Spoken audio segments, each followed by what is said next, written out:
Welcome to Cygnus X1 Paranormal Radio Podcast with your hosts, Rod and Jamie. Live every Wednesday night.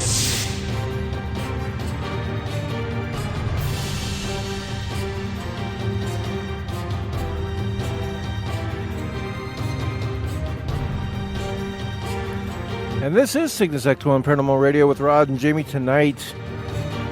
Jamie and I are together again after a couple weeks off, talking about things of the paranormal. It's good to be back on the air with you, Jamie. How are you doing tonight? Excellent. Yeah, I'm doing really good. You know what? I don't see your meter. So why don't you get your mic closer, just like you normally do, and we'll get it figured out. Say something there. Oh, wow. Yeah, you are coming in really, really low all of a sudden. Now it's nothing. All right, let's see if Nick is on, and we'll get that all straightened out from him. Nick, can you hear Jamie? He doesn't hear Jamie. No. Interesting. What am I doing wrong here? So I tried out this new, oh, you know what it is? Now try it. I am Jamie. Yeah, there you go. It was all me. It was a button that I didn't push. See? I see how you are. Oh, my goodness. But you know what? It's good to be here, buddy. Yeah. Glad to be talking to you and seeing your face, and it's been a couple weeks. Well, you know what happened is, okay, so 2 weeks ago, I was supposed to go to Bend, and I was on my way to Bend, and guess what? They called me, and the case settled. So I had to drive all the way back. And then last week, I had so much overtime, they let me leave at like noon. And I kind of forgot what day it was, and I hopped on the motorcycle, and I went, and you saw the pictures, I think, and I went to the beach and had a beer and burger. And by the time I got back, it was just so late. And it was just one of those. Good thing we didn't have a guest lined up last week. No, and you know that was one of the things that was last week, right, where we were going to have Shane was going to come on. Yeah. And I don't know how much we want to talk about that. Obviously, this has kind of rocked the MUFON world, the paranormal world in some ways, and folks out there listening right now, you can look it up online. It isn't a big secret that we're keeping. Thanks, Nick. Yeah, there he is. It was all me. I have that button, that echo button you make me push all the time, pressed, and so we couldn't hear Jamie, but we got it good going here. Going back to the MUFON thing, Jamie, it's shocking, and I don't want to speculate, because obviously there's an investigation going on. There's a ongoing investigation, and I believe everyone is innocent until proven guilty. But certainly some disturbing news, and I really do understand Shane's desire to not come on the show, as it kind of rocked his world a little bit, and I hope he doesn't mind me saying that. And I really do hope that he comes on the show really, really soon, because I love having him on the show. He's got he's got that new book out. Yeah. Which I have an autographed copy of, by the way. Oh, you do you? I do. Oh, really? And did you happen to pick one up for your old buddy Rod? Not yet, but I guarantee you he'll probably send you one. Oh, I hope so. We'll get you. Yeah, and have you cracked it open? Have you started reading it yet? Not yet. I'm like 18 books behind. Yeah.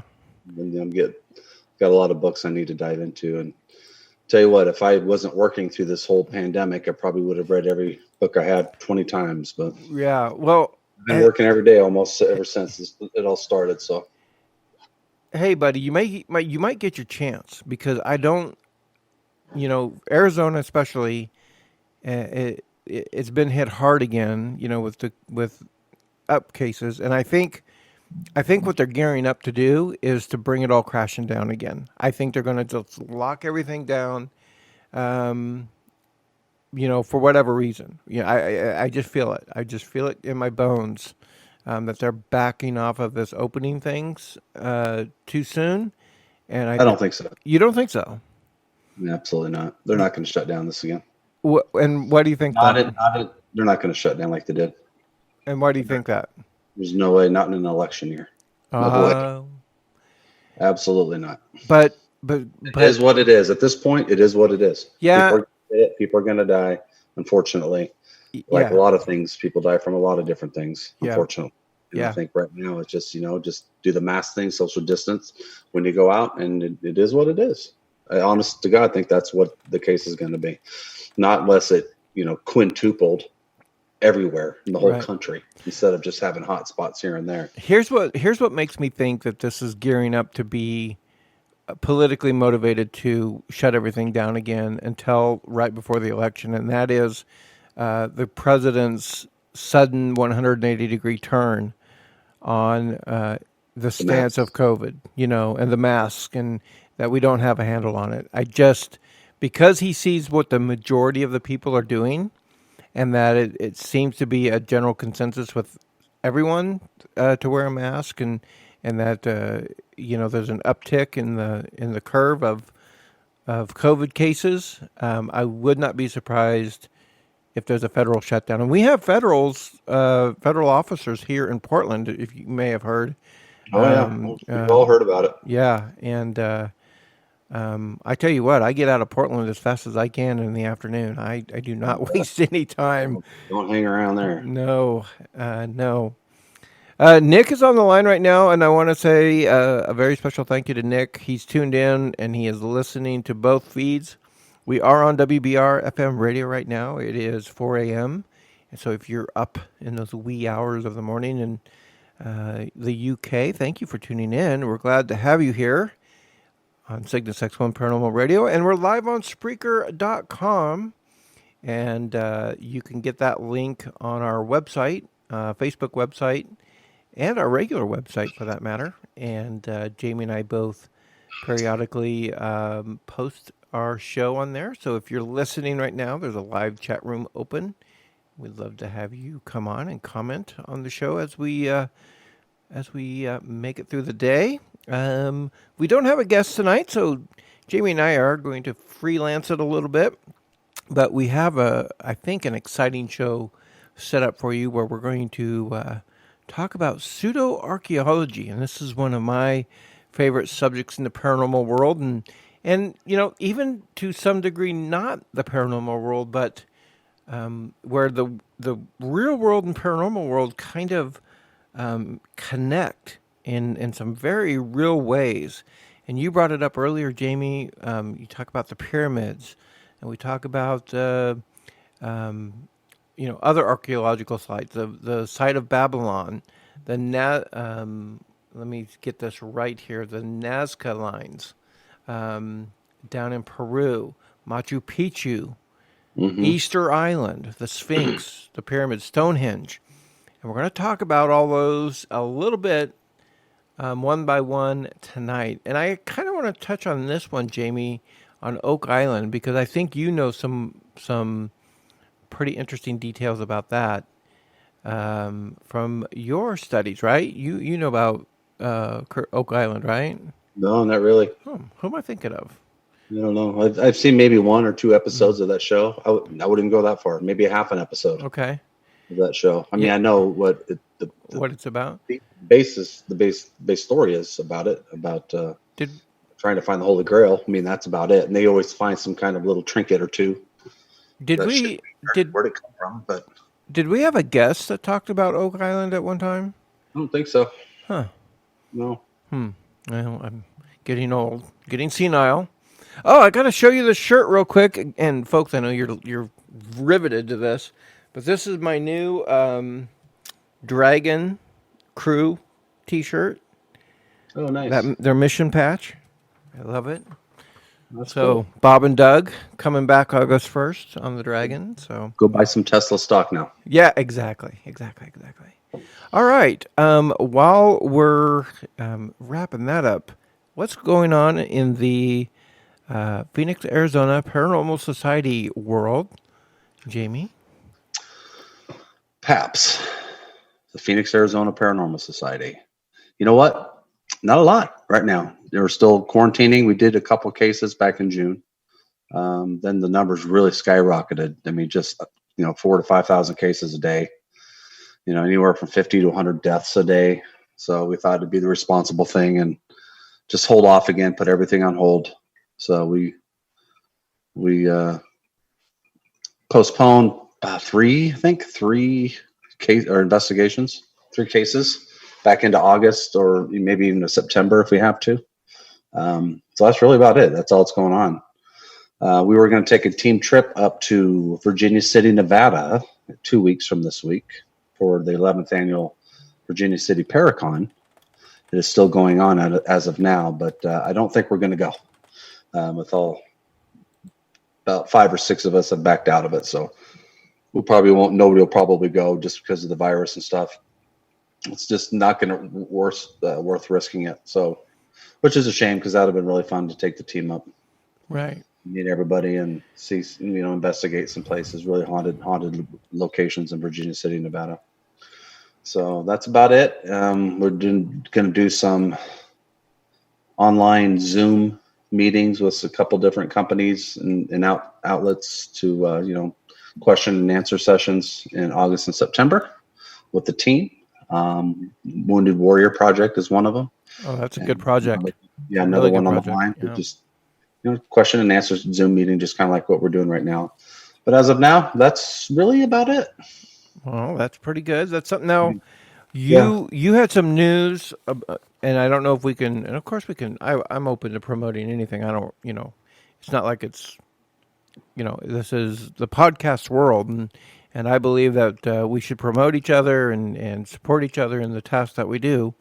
But you had some talk, or we're going to join another podcast, or have your own podcast in another realm of the paranormal world. Can you talk about that a little more? Or it wasn't really going to be.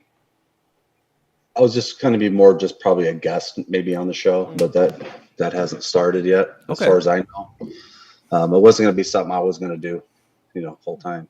Nice. I think it's just come on as a guest every once in a while, just talk shop with some people, but nothing has materialized yet that I know of. I'm just an outsider, but certainly if they ever called and wanted to chit chat, invite me on, then I would, of course I'd go on. Nice. Okay. And that's more of ghost hunting and the ghost side of things, right? That's right. Fair to say. Yep. Okay. And you can follow us on Facebook on Phoenix, Arizona Paranormal Society /PAPS, or check our website out at PhoenixArizonaParanormalSociety.com. We post all our videos of all our investigations and tours, all the evidence that we capture, and some other stuff. Nice on there, and it's a lot of fun. And it's pretty cool. Well, Jamie, as you know, Comet Neowise is proving to be one of the brightest comets to pass our way in quite some time.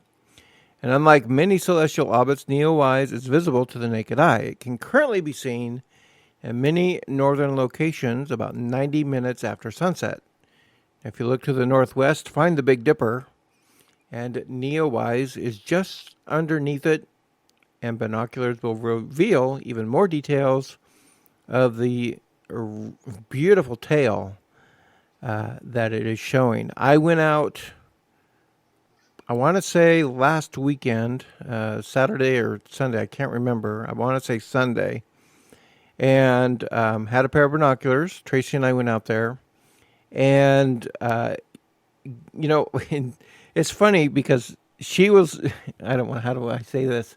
She thought it was an event that would be happening like quickly, like a meteor shower kind of a thing. Right. And so I was like, no, we just have to be patient. It'll be here. And I wasn't really sure where to look. And I was looking through my binoculars. The sun had gone down. We were away from the city, so I was fairly certain we would see it.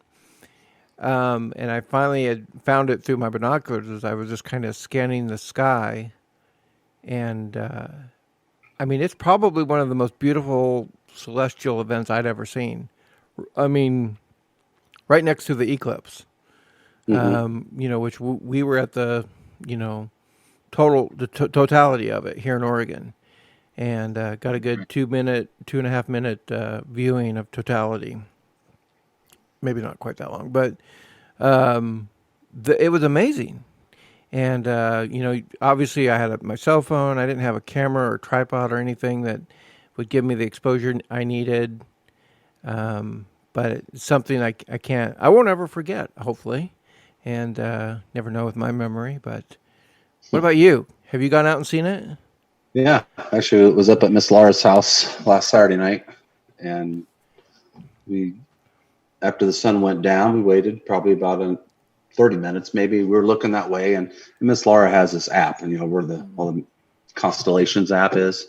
Neowise is on there, where all the satellites are. It's a really cool app. I'm not even sure which one it is, but it's like, all right, there it is, and there's the Big Dipper, and then we couldn't really see it at first, but then we're kind of looking around. But once we kind of looked off to the right, you can literally see it in your left peripheral vision, better than you could if you're looking straight at it. So that was pretty cool. It's like, oh my gosh, yeah, there it is. That is so awesome. And then we had the telescope out, and you can literally see it with your naked eye better than you could with the telescope. Really?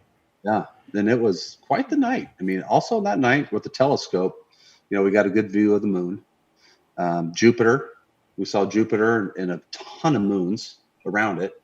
It was really, really cool. Right. And you could see Saturn and the rings. It looks like a little prick, and then you can see the rings around it. Yeah. So all that in one night, like within a half an hour. Yeah. And Jupiter was on the other basically other direction, right? Yeah. Well, so Saturn and Jupiter are right next to each other. Yeah. Yeah, it was fantastic night of gazing in the cosmos. It was fantastic. I played with my phone a few days later and figured out how I could keep the shutter open for 10 seconds, and I thought I could go out and I didn't have a tripod with my phone, but I figured, well, I'll figure out a way to just kind of prop it on the roof of my car, and I did, but it's nothing like some of these photos that people are taking with professional cameras, and oh yeah, some of those awesome. But it was cool to see.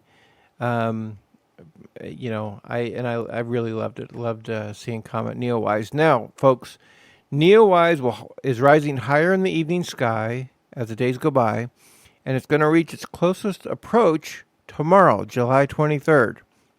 So don't miss your chance to see it, because it won't be back again for 6,800 years. And the last thing I'm going to say, Jamie, is think about that.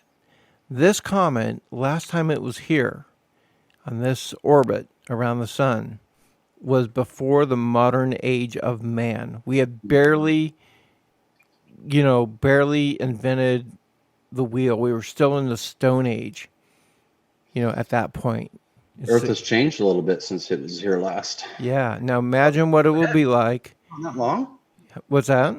It's probably going, what the heck? Have we been gone that long? Look at all these things. What are all these people? Imagine what it'll be like in 6,800 years from now when it returns. Ugh, I don't even want to speculate. Yeah.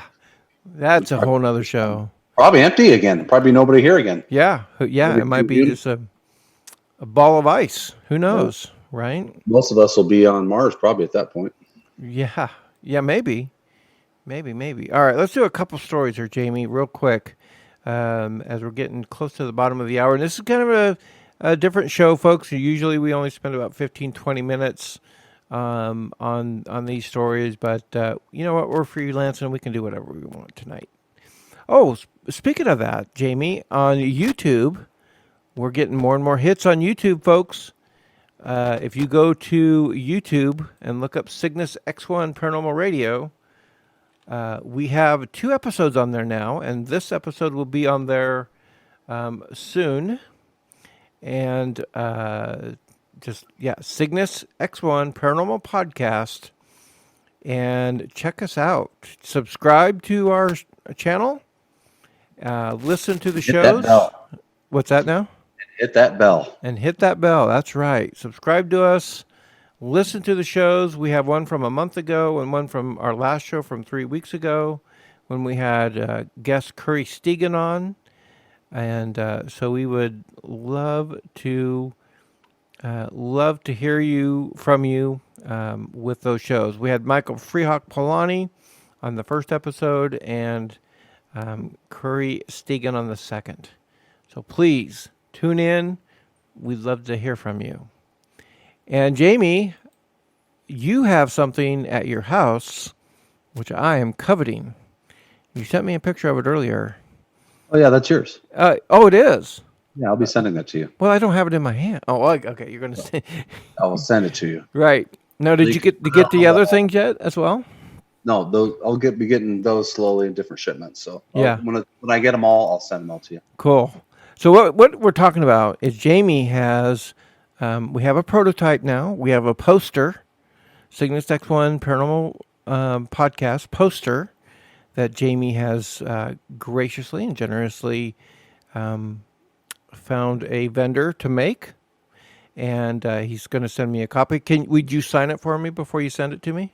I will. Thank you. And you have to put it on your wall. Oh, absolutely. So see it on the background though. It's going to be right there, right underneath the on the air sign, right there. Cool. Yeah, so we've got hats, we've got T-shirts, we've got posters. What else do we have, Jamie? What else? Mouse pads, and these are all going to be available. Oh, what's that, Jamie? Coffee mugs. Put their logo on it. I mean, we're going to start off slow, but these items are going to be available to you on our website once we figure out how to do that. And Vincent, who is probably still at work at this point, but Vincent is going to get that figured out for our website, and you can purchase those there. And we'll get that all figured out in the weeks to come. We're excited. I am so excited to get the merch out there, so stay tuned for that. Yes, and Nick said he will subscribe, so he's going to go do that right now, and we appreciate that, Nick. Wait, you're not a subscriber yet? Yeah, what the heck? Well, yeah, dirtbag. Man. That should have been done day one. All right. We're kidding. Nick's a good friend of ours, good friend of the show. Private pilot Gabe Zeffman took to the air again, flying legally through normally restricted airspace next to Area 51. Now, this story does come out of MysteryWire.com from July 16th. Now, this is at least the third time that Zeffman has photographed the once secret base and surrounding area. In the new photographs below, on this website, you will see angles of the mysterious base taken from the northwest of the base, looking southeast. These are truly rare, if ever, publicly seen angles of the Groom Lake area. Now, Zeffman lives near Edwards Air Force Base, apparently, Jamie, and is an ATC. He's an air traffic controller who's been flying since he was in his teens. This flight is available to look at on YouTube. So landing in Rachel, Nevada.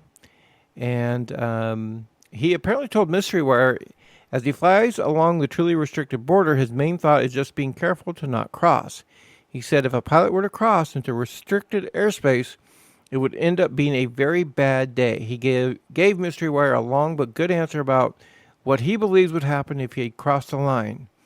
So I wouldn't expect anything like the dramatic thing like you're going to get that shoot you down. Wait, what does that say? So I wouldn't expect anything like the dramatic, like they're going to shoot you down. But I can guarantee you they're going to confiscate your airplane and any items you have inside. The photos are pretty intriguing. You certainly can see the long runway. Mm-hmm. You can see buildings in the background.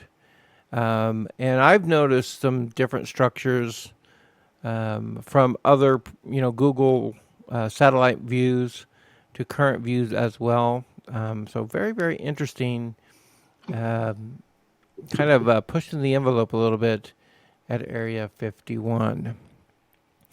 And Nick says, cool merchandise. He's excited about that. He is subscribed now, and we appreciate that as well. Tell your friends, Nick. Yeah. All right. Jamie, can you take this one? Sure. This is a Bigfoot footprint. A hiker exploring a forested area of Utah last month stumbled upon a sizable impression in the dirt that he suspects could have been left behind by Bigfoot. It is a big footprint. According to a local media report, Matthew Wentz spotted the possible print last month while visiting the Mount Naomi Wilderness area. En route to a ravine he was interested in seeing. He initially passed over the potential track without giving it all that much thought, and it only really caught his attention when he was headed back in that direction later in the afternoon. It looked different from that angle. I thought, wow, that is really weird, Wentz recalled. I was looking at the depth of it and how it was made. To that end, he says that the impression was approximately 16 to 17 inches long, 7 inches wide, and a half-inch deep. I thought it was probably older because you could tell there was pebbles on it, the avid hiker observed, suggesting that the mark was likely made at some point when there had been snow in the area, as at this time the ground is so hard that it would be difficult for a large animal to leave behind a print. Even if it weighs 1,000 pounds, you would need something the size of old Ephraim to make a trek like that, referencing a legendary grizzly bear renowned in local lore for its immense proportions. The admitted believer in Bigfoot didn't outright declare that the print came from the elusive cryptid, but expressed the strong suspicion that that was the case. I have my doubts and I'm skeptical myself, he said, but arguing that the Native Americans have been talking about Sasquatch for hundreds of years. It's not a joke. There is something out there. That's interesting. And this photo is intriguing. Definitely looks like a footprint. You can see especially on the right side, the outline of it. Hard to really say. Yeah. Nothing, no toe prints really or anything that definitive, but definitely an impression of something of some kind in the dirt there. But it doesn't also say, he doesn't say if there was more than one, if that's the only one. So it's really kind of hard to really just grab onto that and run with it, Yeah, exactly. To me, it's really a non-story, but a lot of times Coast to Coast AM just takes anything they can get their hands on. That's true. That's true. They do. We're at the bottom of the hour. I'd still like to do a couple of these shows. Let's skip this one, and let's do this one, because this one is something that we have reported several times, and this is an update as of July 13th. Let's do this one? Dyatlov, yeah. Yeah, let's do it. So, there are some findings from a new investigation into the Dyatlov Pass incident. And this is from an article on July 13th, 2020. Russian officials have announced that their reopened investigation into the infamous Dyatlov Pass incident determined that an avalanche and subsequent hypothermia were to blame for the tragic event, but not everyone is convinced of their findings. The decision to take a fresh look at the curious case sparked headlines and excitement back in February of this year, of 2019, which it was announced in conjunction with the 60th anniversary of the 1959 episode, in which 9 hikers in the Ural Mountains died under mysterious circumstances. Now, nearly 18 months later, the result of what was promised to be a rigorous study has been released to the public. Now, a lot of people have hoped that this investigation would examine some of the more exotic suggestions of what caused the incident, such as a Yeti attack or weapons tests gone wrong. It was made clear very early on in the process that only prosaic explanations would be explored. This was revealed at the start of the study when lead investigator Andrei Kuryakov told reporters that all fantastic theories have been dropped, and that it is absolutely out of the question that the event had any connection to a clandestine government operation. So they're coming out and basically saying it was an avalanche that killed these hikers as they were found so many years ago.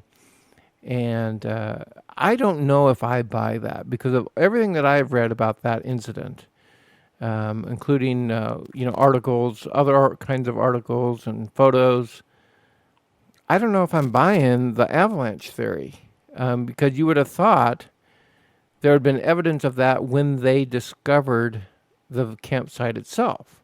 Right. An avalanche is not something, signs of an avalanche is just not something that goes away. I think that would have come out before. But if I'm not mistaken, the bodies were mutilated, weren't they? Yeah, some of them were. Some of the bodies were completely naked. Yeah. Rips in the tents. I mean, if there's an avalanche, it's going to bury the whole tent and the whole campsite. Right. When they were discovered, there was no evidence of an avalanche. I don't believe anybody reported that there was an avalanche at the time. Right. I mean, an avalanche, you can tell. You can tell that there's been a slide, that it's different kind of snow. It's not like regular snowfall. And I don't buy it. I don't buy this explanation. No, and that's the problem, though. I mean, I'm surprised they even opened up the investigation to go back out and check it out. I'm sure they didn't spend a lot of money doing it, but it's so long ago. It's going to be really hard at this point in juncture to prove what it was, if there was any paranormal happenings going on, if there was a Yeti in the area. I just think at this point it's just impossible to say what happened. And not unless, the government back then knew something that nobody else does and didn't report it, and it's in the archives or some kind of vault somewhere in Moscow. Who knows? Right. It gets leaked and it's found. That would be the only way I think we'd ever know the truth. Very interesting, though. Yeah. It says here, Kuryakov says that hikers realized their camp was about to be overwhelmed by snow. They fled the area to seek a safer shelter a mile and a half away. I just don't know. And Nick says he has seen a documentary about this. Nick, if you could name that documentary and where you saw it, that would be helpful. Is it on Netflix? Where was it? If you can remember. There's been several documentaries over the years. Yeah. He said they were attacked by something or someone. The bodies were mutilated, as we confirmed, and it was not an avalanche. And I think one of those documentaries, they even said that one of the suggestions was it could be native people to the land. Yeah. There's the white man is coming and trespassing on their land, and they just took them all out. There's nothing paranormal or cryptid about it. So, who knows? Right. Let's, we're going to skip this one unless you really, really want to do that story. Yeah, do whatever one you want. But I think it's time for us to get, kind of do our prelude story into our subject for tonight. So let's do that. How about we do that? All right.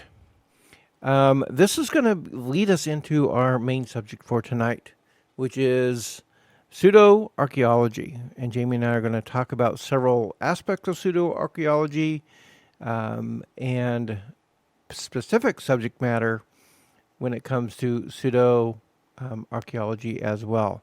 So we're going to spend some time just kind of clicking on it. We'll tell you all about it. But Jamie, if you can read this story for us. This comes out July 20. Article came out on July 22nd, so fairly recent. That's today.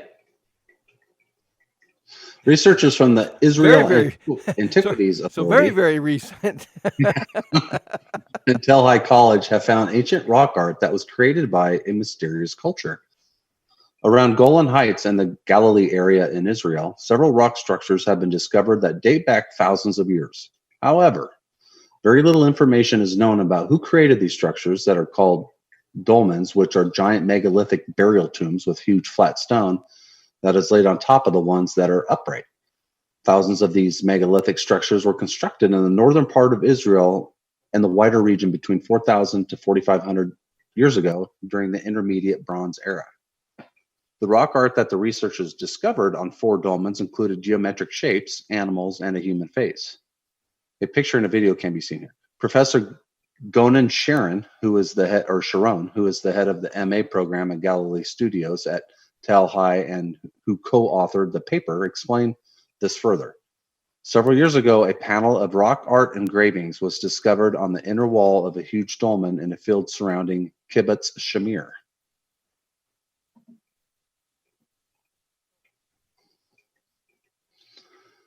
In fact, the dolmen that was found near Kibbutz Shamir is the biggest one that has ever been found in the Middle East. Another interesting fact is that 14 tridents, 3-pronged spears, were carved into the stone of its ceiling. Sharon went to say, this was the first time rock art was documented in the context of dolmens in the Middle East. Following this discovery, we started a research project to locate and document dolmen art throughout the land of Israel. We surveyed dozens of dolmens in Upper Galilee and the Golan in an attempt to uncover the world of this mysterious culture that existed more than 4,000 years ago and left behind only dolmens as evidence of the rich culture. A dolmen that was found in the Yahudia Nature Reserve contained pictures of 7 horned animals that were drawn on the walls of the burial chamber. 3 of the animals were facing towards the east and 3 were facing west. 2 of the animals, most likely a male and a female, were directly facing each other. The 7th horned animal was drawn in the inside part of one of the panels and was facing the other 6 animals. It is clear that the way they are positioned meant something to the artist. The researchers are optimistic that the geometric shaped animals and human face drawings that were discovered in the Kiryat Shmona will aid them in finding out more information on the mysterious culture that created them. That is pretty amazing. Let me ask you this. So, what is the time period for this? 4,000 to 4,500 years ago? Mm-hmm. How did they do this? Yeah. How? And if you look at this photo of a dolmen, it's basically 2 rocks, rectangular type of rocks on their sides, right? Mm-hmm. Angled. We're facing the angled portion of the rock. Buried partly in the ground. Buried partly in the ground with a very large, and must be, thousands of tons, giant rock on top of the 2 rectangular rocks. And the rock on top of it is probably the size of half of a tennis court. The small UFO. Yeah, yeah. I mean, and actually, if the dark portion here looks pretty interesting, like fire, had gotten to it or something. But that is freaking amazing. I mean, I'm just gonna lay it out there. It's amazing. I mean, you think of Stonehenge, right? Yes. All these other places across the world that are just mysterious. And the other example of a dolmen, very similar to that, large flat rock on top of 2 rectangular, squarish pinnacles buried in the ground and balanced. I mean, the large rock on top is balanced on the 2. Amazing. That's amazing stuff. And that's what we're going to talk about tonight, folks.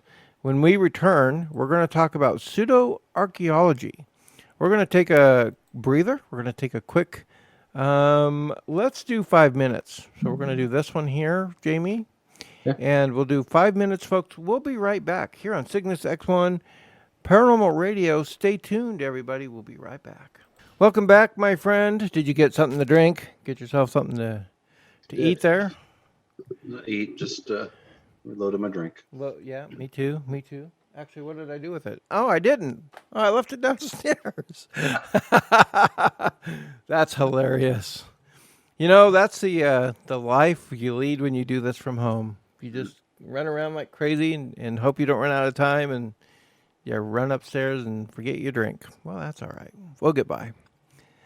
Welcome back, everybody. This is Cygnus X1 Paranormal Radio with Rod and Jamie, and tonight our main subject matter here, and Nick has given us some audio. He says back loud and clear. Thank you, sir. We are going to talk about pseudo archaeology, and we have on this show, and 55 shows into Cygnus X1, we've talked about ancient civilizations. We've talked about Atlantis. We've talked about pyramids underneath Antarctica. We've talked about the Nazca lines a little bit. We've talked about, a little bit about the pyramids in a previous show, but we're going to talk about what all this means coming together into a scientific study. And I don't want to speak for Jamie, but that's what I love about the paranormal world when it reaches and crosses those lines into mainstream, secular, if you will, media and science, and becomes a true study of science and archaeology. And so, pseudo archaeology refers to interpretations of the past from outside, kind of outside the archaeological science community, which generally rejects the accepted data gathering and analytical methods of the discipline. But these pseudoscientists and scientific interpretations involve the use of artifacts, sites, or materials to construct scientifically insubstantial theories to supplement the pseudo-archaeologist's claims. Now, methods include exaggeration of evidence, dramatic and romanticized conclusions, and I'll give you an example of that, is the site of Troy.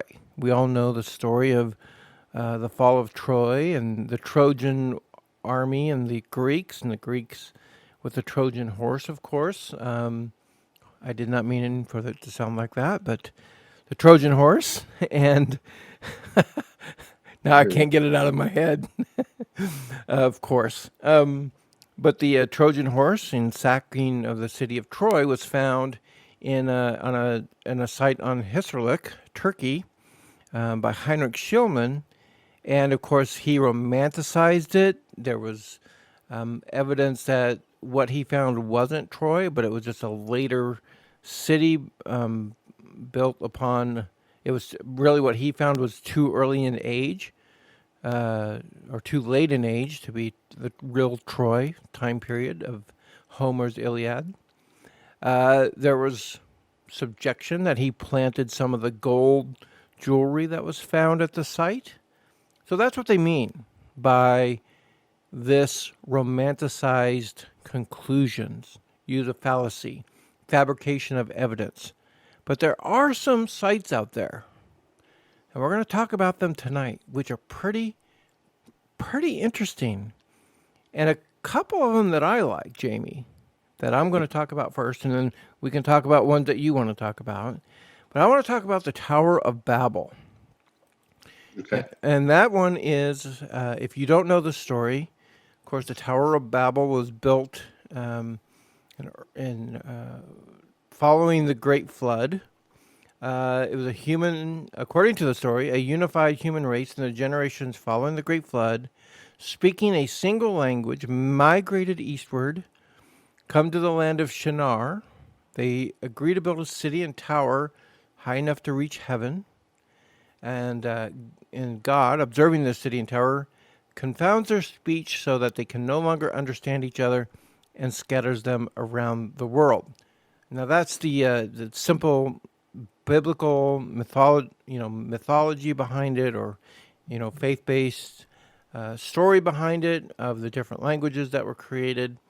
But there is an actual site that I have seen pictures of in books, and it doesn't show the photo here, but it does show in that area a giant base structure, and what am I looking? Footprint, if you will, of a giant building, a structure of some kind.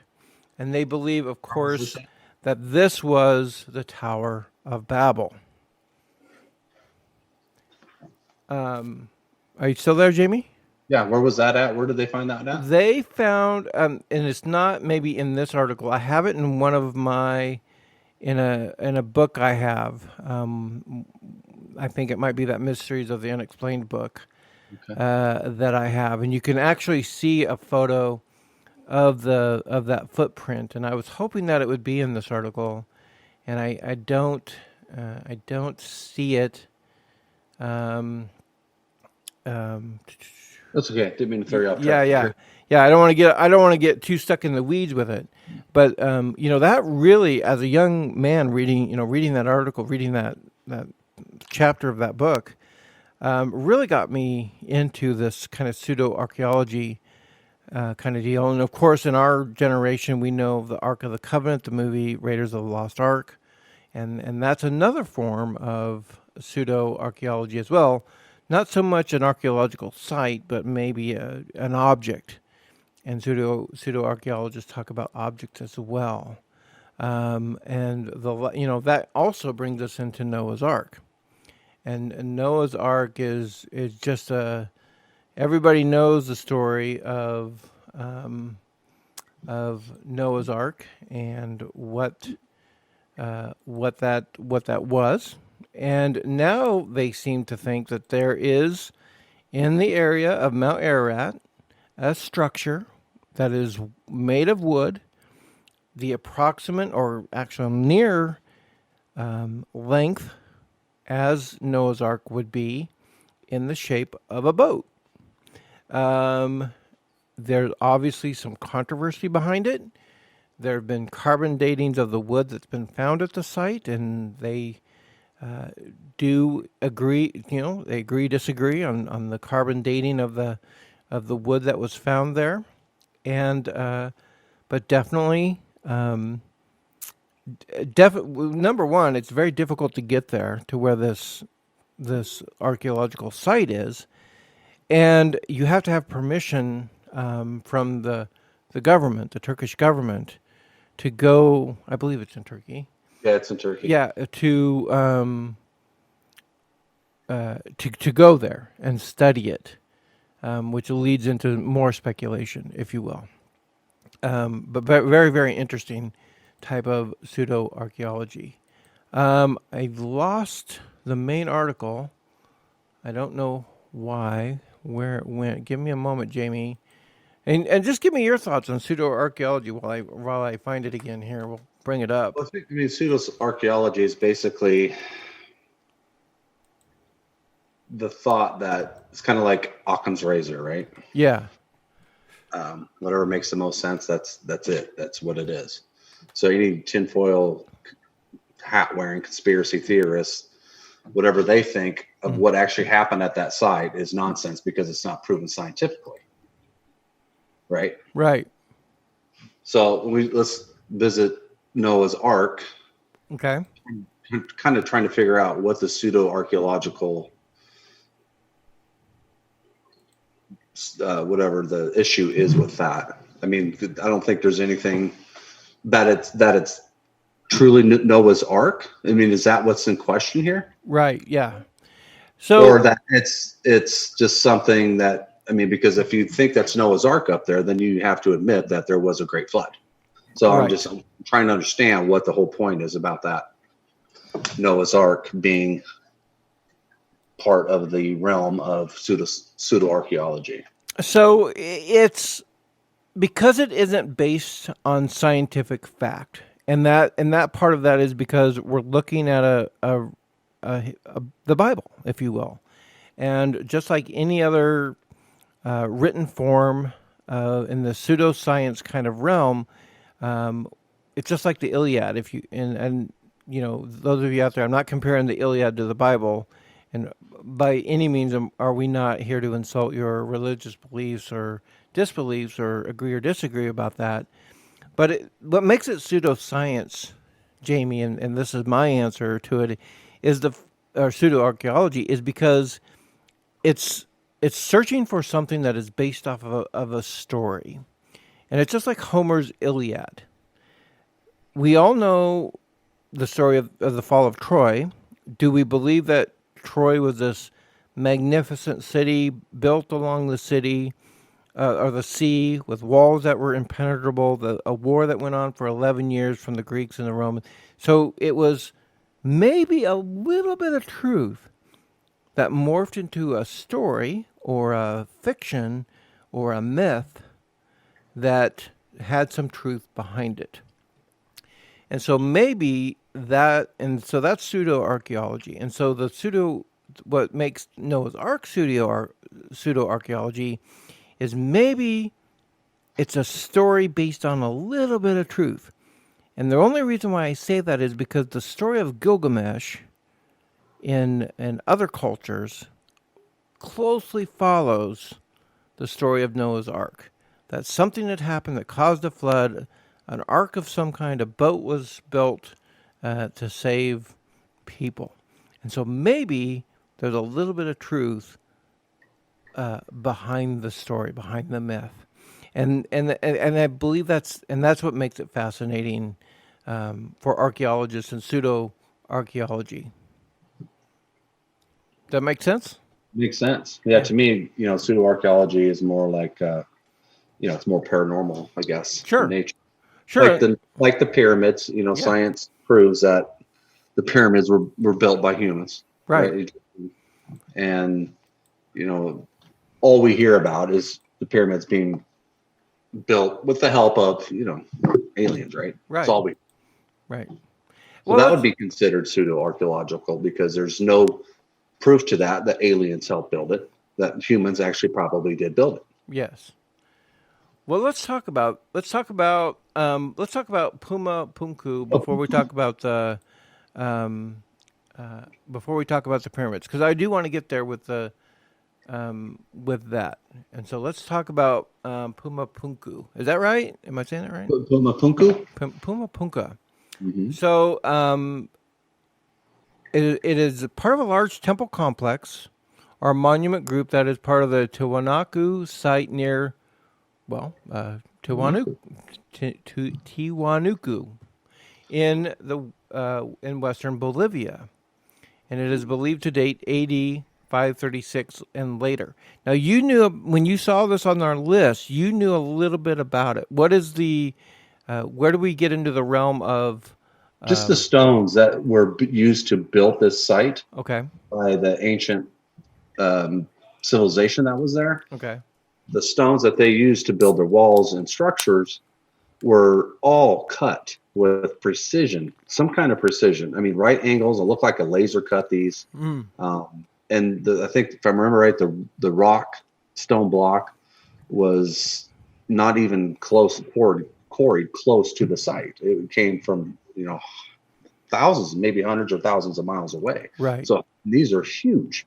131 tons for a rock, one slab of rock or block that they use for one arbitrary wall. Right. Now we're looking at a couple of these things here, of these blocks, and the example of the high precision small holes.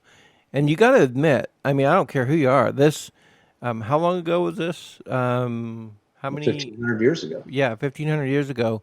It does look like something that was literally cut with a laser from today. Cut with a laser. Absolutely. How did they get this moved and placed to where this location is when they were mined so far away? So, and it would suggest, and what we're suggesting here, folks, with this example of pseudo archaeology is a technology that is far in advance of the Tiwanaku's peoples and their successors hundreds of years later, which were the Inca.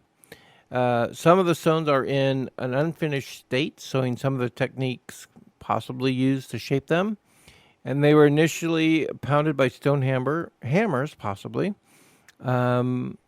which can still be found at some of the sites. But I'm with Jamie on this. You look at some of these stones, and I can totally see where did they get the technology, the skill to make this block. And there's other examples of that, and that actually we could go back to the pyramids, which are even older, correct? Older than way older. This site with the same kind of precision.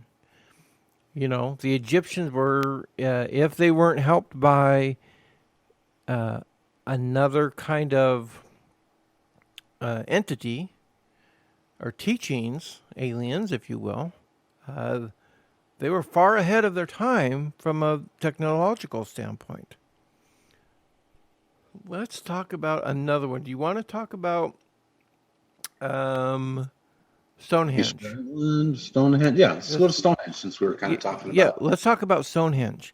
And if Miss Laura is listening, if I remember correctly, this is one of her favorite places. Am I not mistaken about that?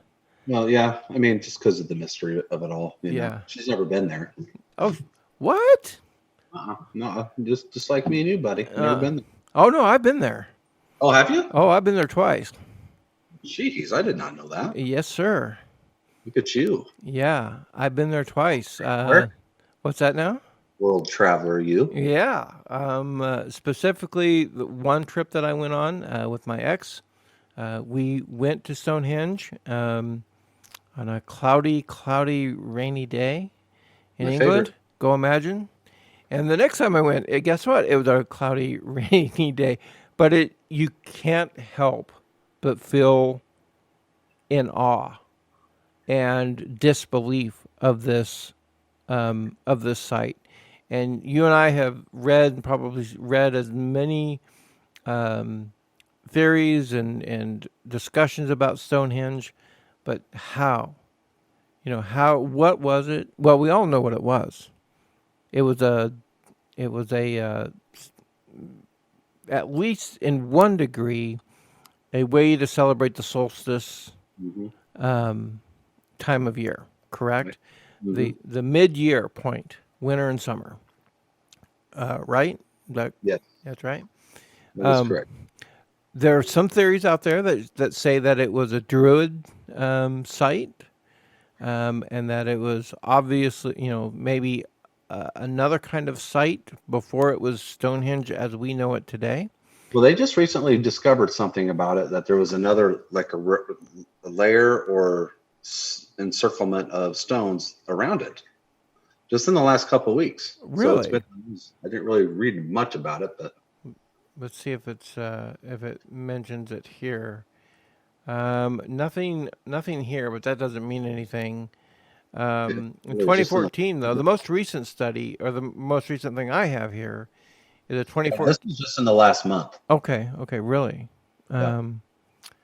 This says, this is kind of along those lines, and in 2014 they announced findings including evidence of adjacent stone and wooden structures and burial mounds near Durrington, which is overlooked previously, and I believe that's in that same area, are an area extending 4.6 square miles in a depth of 3 meters with ground-penetrating radar. And there's as many as 17 new monuments revealed nearby. The interesting thing about Stonehenge, too, that we can't forget is that these stones are not natural in that area. Right. They came from as far away as Wales, if I'm not mistaken. I believe that's, they came from an unbelievable distance, which is baffling with how old Stonehenge really is. What are some of the paranormal rumors behind Stonehenge? Do you know? I don't.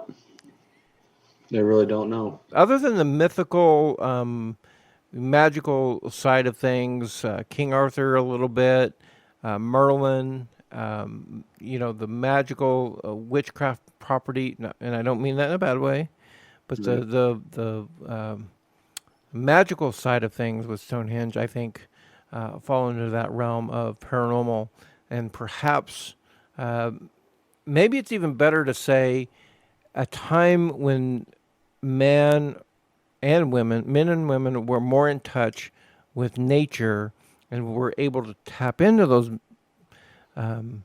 natural forces of energy at that time.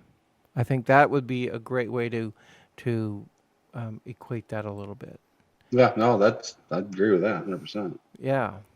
Let's do another one. This is one of my favorite ones, but I don't know that there's much paranormal about Machu Picchu that I'm aware of. I do want to. We were going to talk about the pyramids. Let's talk about the pyramids. And you seem to be more of a study on the pyramids than I am. Do you kind of want to take this one a little bit?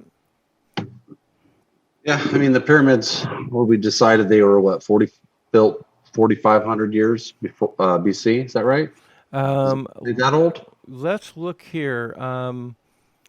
2,500. 2560 BC.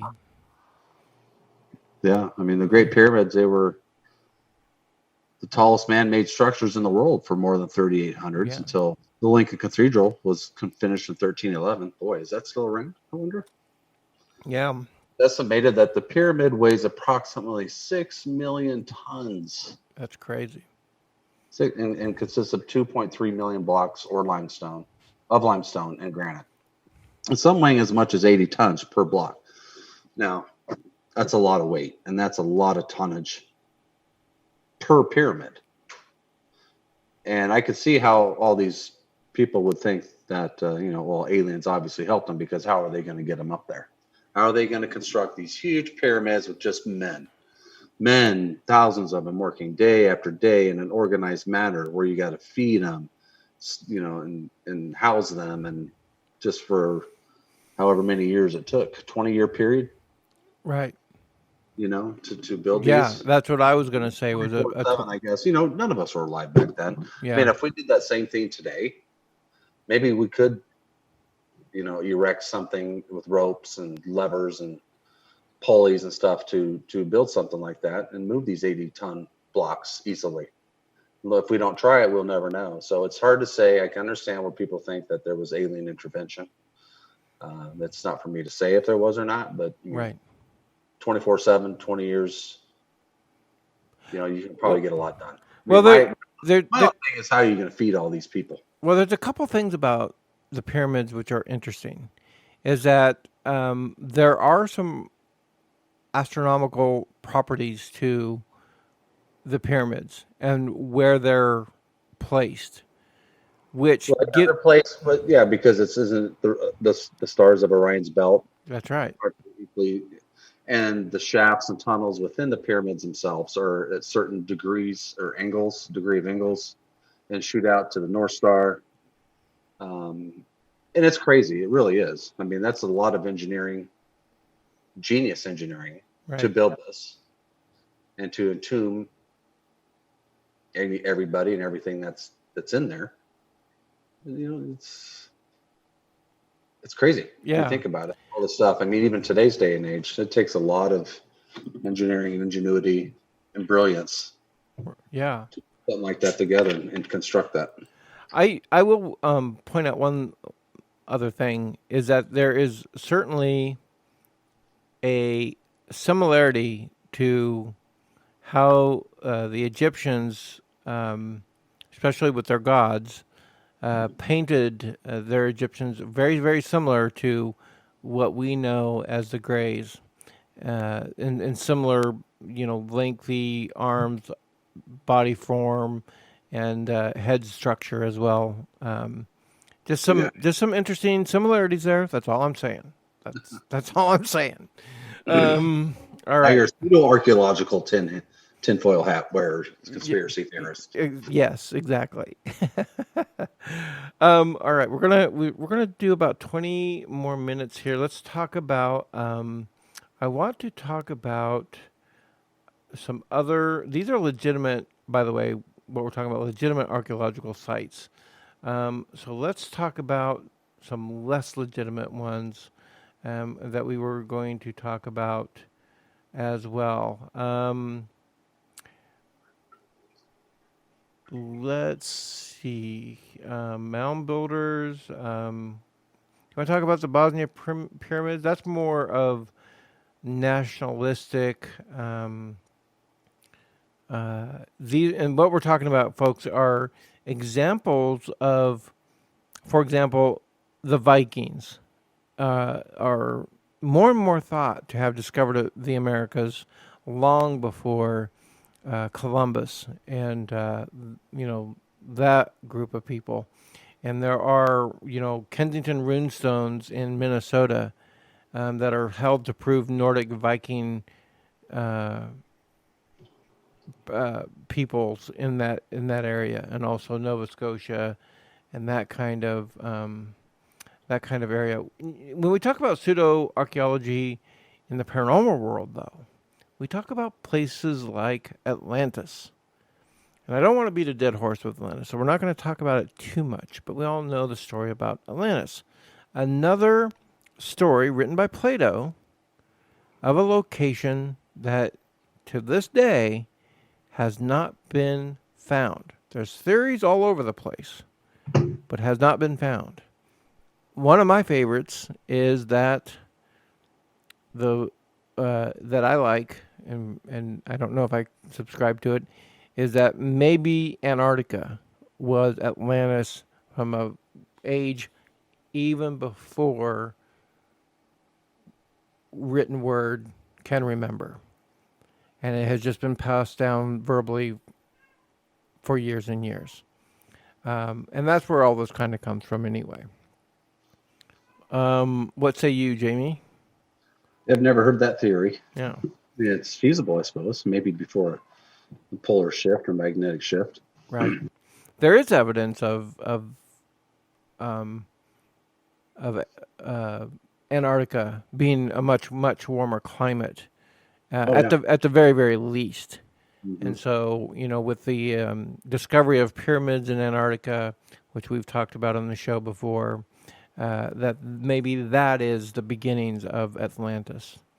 There are also lost continents of Mu, Kumari Kingdom, which linked Australia and India all the way to Madagascar. And we've talked about Lemuria before, which is also... Lemuria is like the Pacific Ocean, Atlantis. Yes, as well.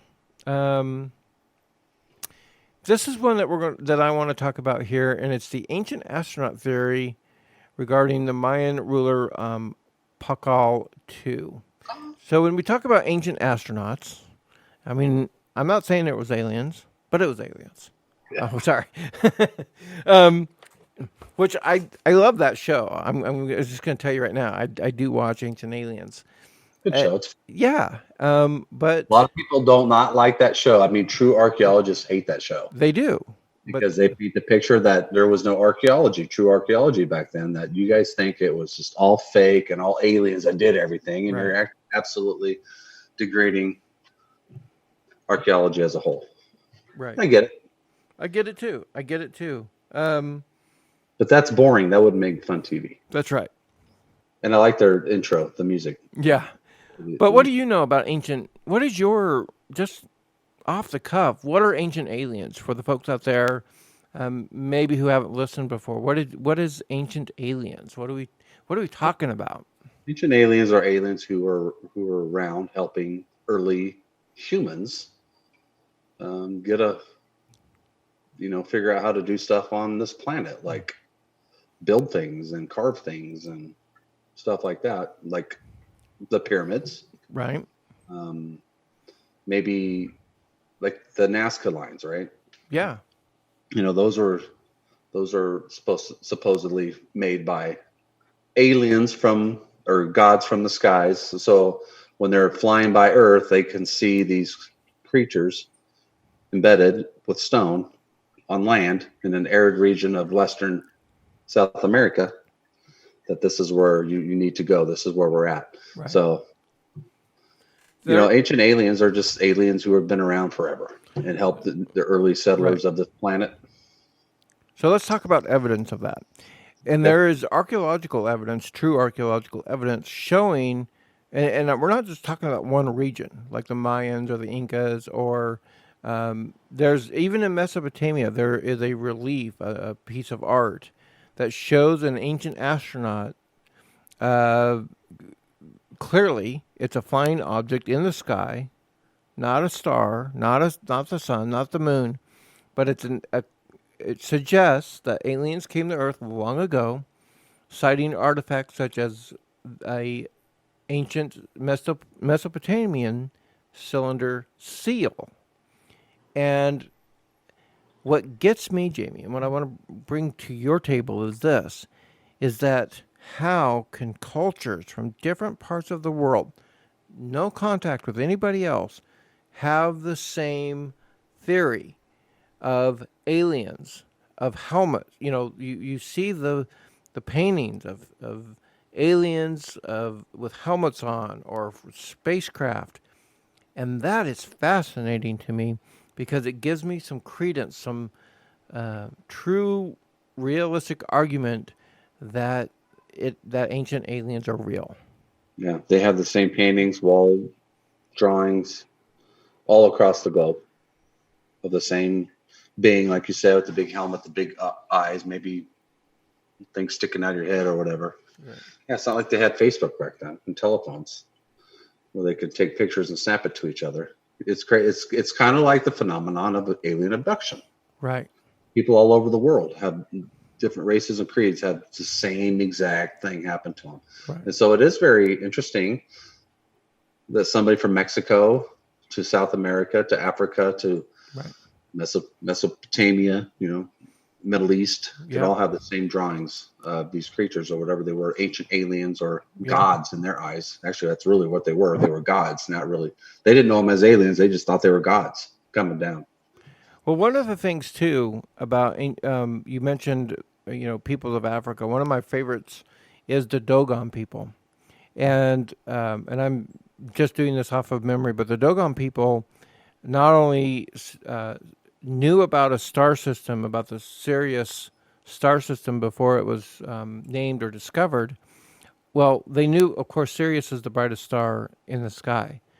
What we didn't know for the longest time, without technology, was that there was Sirius A, the brightest one, and Sirius B, a much, much dimmer star that we couldn't see without telescopes, without radio astronomy, and possibly even a third star in that system, in Sirius system.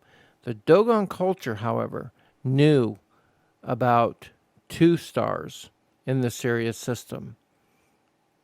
How? How did they know?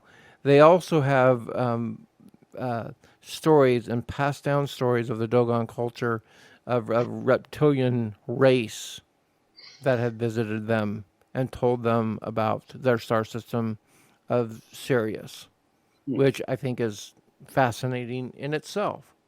Yeah, it is. Yeah, and that's in that Mysterious Universe book that I have, and it's been years since I've read that, but it's stands out in my mind. And how do they know all that? Yeah, the Sirius mystery of the Dogon culture, and it's I think it's probably it leaves some credence there, Jamie. It gives some realistic meanings behind it, and I'm showing Jamie right now the masks that are part of their ancient culture. They had knowledge of modern science. And Carl Sagan weighed in on his take of the Dogon tribe, and let's just see what he says here, and their supposed celestial cognizance by disavowing the idea that it could have come from otherworldly beings, according to Carl Sagan. The Dogon were aware of Jupiter's moons and Saturn along with its rings, but Sagan said that their lack of awareness of any other planets in our solar system was evidence that they were only reiterating a few pieces of knowledge given to them from French anthropologists. I don't know, However, Sagan's cursory. Thank you very much.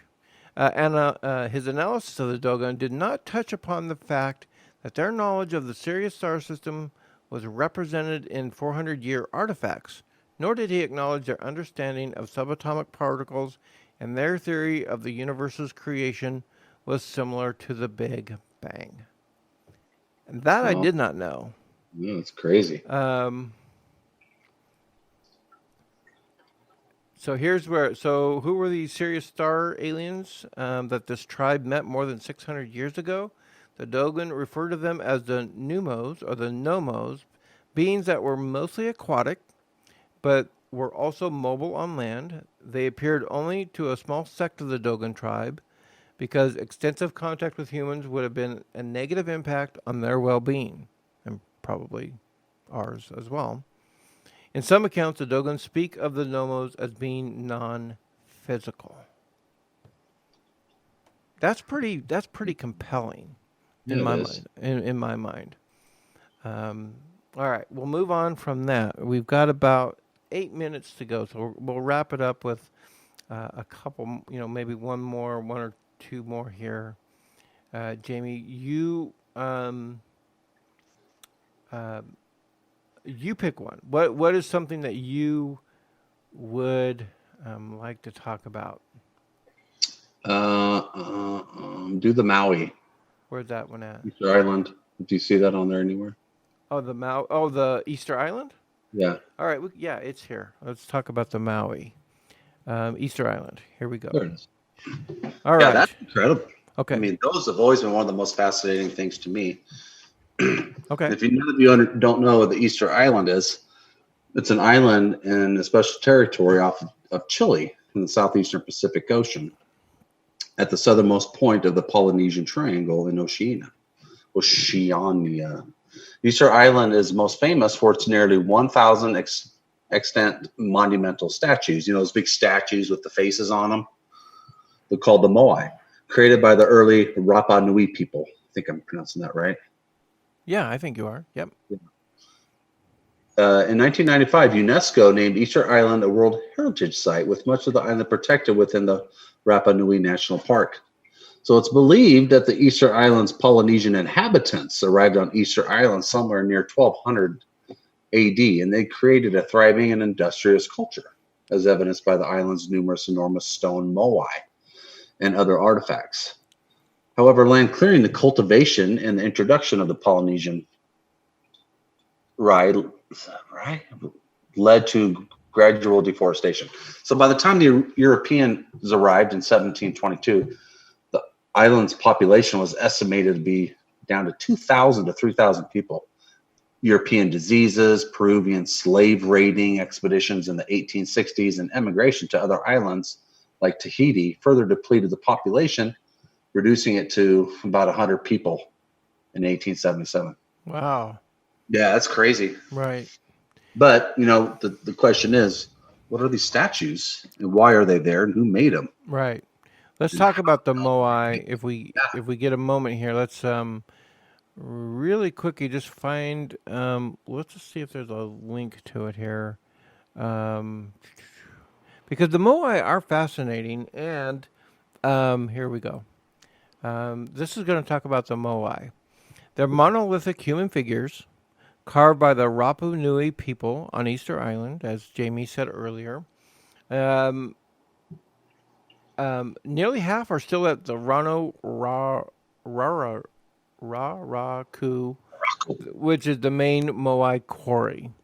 But hundreds have been transported from there and set onto stone platforms called the Ahu around the island's perimeter. Almost all moai have overly large heads, 3/8 the size of the whole statue.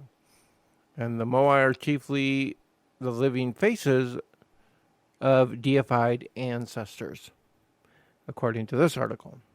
The statues still gaze inland across their clan lands where Europeans first visited the island in 1722.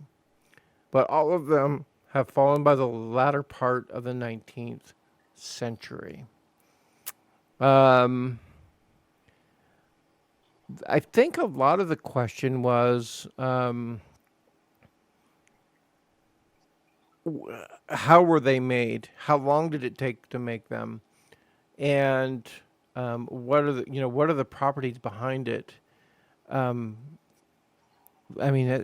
they're kind of freaky looking, actually. Well, what's fascinating is we all know what they look like above ground. Yes. But recently, they've dug into the ground, and they're even bigger in the ground than what you see above ground. Right, and there's a great example of what he's talking about. You know, and obviously that's how they're able to be so stable.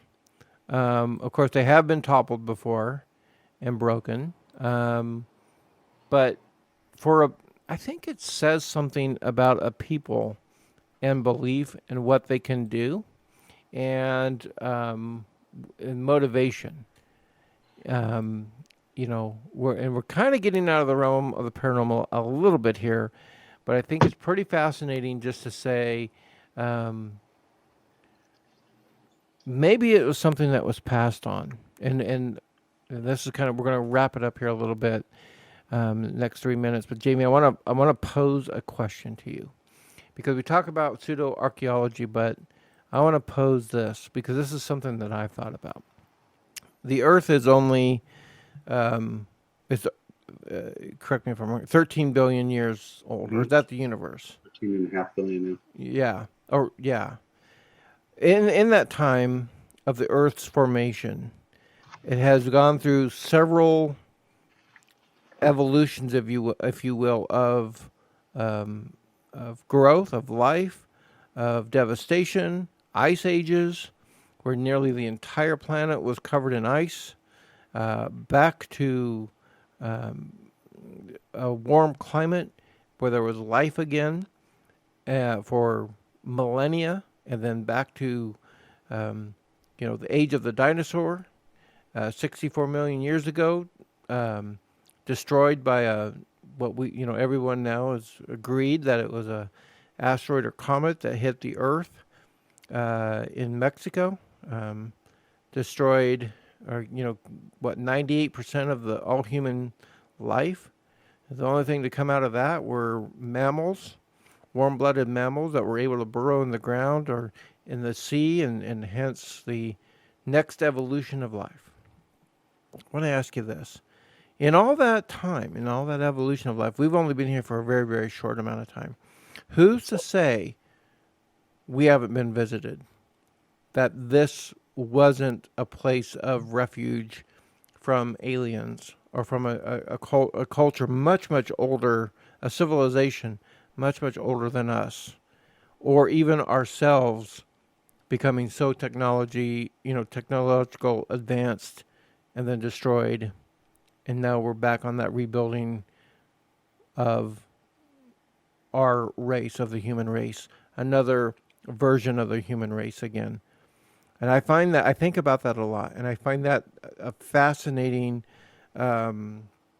theory that I've read before. What do you think? Well, think about Atlantis, because that's what they say about Atlantis. When Atlantis was around, they had all the technology, pretty much the same kind of technology that we had today, minus satellites. And that everything, when that sunk into the Atlantic Ocean, right, or wherever it sunk, life literally started over. Right. And who's not to say that even way before that, 8 billion years ago, there was an advanced civilization here. Right. Right. That extra 8 billion years, everything can be wiped out, and everything's now fossil, everything. Right. Well, if you think about it, and Craig, thanks for your help. Earth is 4 billion years old. The universe is 12 to 13 billion years old, but the Earth is only 4 billion. So in that 4 billion years, our civilization really has only been around for maybe 100,000 years, of 60, beyond the last major destructive time, which was 64 billion years ago, age of the dinosaurs. And here we are, maybe 100 to 50,000 years of humans. So to me, there is a lot of time for other things to evolve or other things to happen. And like you said, and I agree with you, Jamie, 100%, Atlantis just passed down. Right? Yeah. Just think sometime when this whole world comes crashing down and there's nobody living, no humans living anymore. Yeah. How long is it going to be before a new race starts? Right. And they'll be their Neanderthals, and then they're going to start seeing UFOs or aliens coming down. They're going to call them a god. Well, and maybe they're going to wonder where the pyramids came from as well. It's just all start over. Yeah, it'll all start over. I like it, and I agree 100%. And the theory out there is like Mars is like that. Yes. The same thing happened to Mars. It lost its environment. Everything just was obliterated. Right, and I agree with that. And I take it from the show, the most recent version of Battlestar Galactica, kind of follows that theory, that theory line that evolution happens, declines, starts over, advances. Technology advances, and then it's destroyed and starts again. So everything that happens before will happen again, kind of a thing. And I absolutely think that is a possibility, and I love thinking about that. My friend, we have reached the end of our time and the end of our show. I think that was a great discussion on pseudo archaeology. Different, not your typical paranormal discussion, but it's still worth chatting about. Yeah, a little bit there. I want to thank everybody for tuning in and listening. The show will be available on demand on Spreaker.com and on Spotify and iHeartRadio and on YouTube. We'll get it over to Vincent, and he will download it to the YouTube channel here in the next couple of days. Jamie, any final words? Stay safe, everybody. Thanks for joining us tonight, and that's about it, buddy. Have a good night. Good seeing you. Yeah, good to see you too. And we'll talk after the show. Everybody, thank you. Have a good night. We'll be back next week, hopefully with a guest. We're working on a couple of them right now, so stay tuned. We'll Absolutely. let you know. Yep, stay tuned. Thanks, everybody. Have a good night. Night, everybody. Welcome to Cygnus X1 Paranormal Radio Podcast with your hosts, Rod and Jamie. Live every Wednesday night.